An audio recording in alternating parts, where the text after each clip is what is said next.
Kylian Mbappe গোল করতেই মরক্কোর সব ফুটবলার ঘিরে ধরলেন রেফারিকে।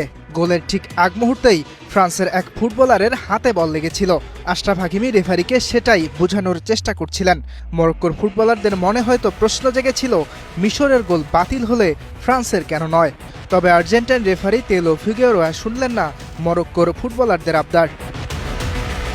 এমবাপ্পে গোল করে স্বস্তি এনে দিয়েছিলেন ফ্রান্সকে। তবে এমবাপ্পে পড়েছেন অস্বস্তিতে।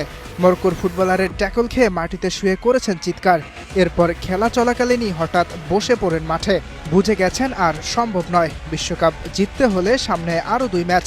তবে এমবাপ্পে বড় কোনো ইনজুরিতে পড়লে কপালে চিন্তার ভাঁজ পড়বে ফরাসি সমর্থকদের। গোল করার আগে এমবাপ্পে যেন হাজির হয়েছিলেন লিওনেল মেসি হয়ে। প্রথমার্ধেই গোলের সুযোগ পেয়েছিলেন রিয়াল তারকা। ডি বক্সে তাকেই ফাউল করে মরক্কান ডিফেন্ডার।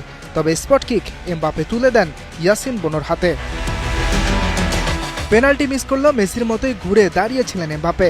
60 মিনিটে ম্যাচের ডেডলক ভাঙেন তিনি, সেটাও দুর্দান্ত এক বাঁকানো শটে। এমবাপ্পের গোলের উদযাপন ফুরিয়ে না যেতেই ব্যবধান বাড়ান উসমান দেমবেলে। 66 মিনিটে 2 গোল হজম করে এই ফ্রান্সের বিপক্ষে যে আর ঘুরে দাঁড়ানো সম্ভব নয় তা তখনই বুঝে গিয়েছিলেন ব্রাহিম দিয়াজ। এই 2 গোলের জয় নিয়েই শেষ 4 নিশ্চিত করে ফ্রান্স। 22 বিশ্বকাপের মতোই মরক্কো যাত্রা থামে ফরাসিদের কাছে হেরে। ফাইনালে ওঠার লড়াইয়ে ফ্রান্স পাবে স্পেন ও বেলজিয়ামের মধ্যকার জয়ী দলকে। জাসির আরাফাত সবুজ, স্টার প্লে।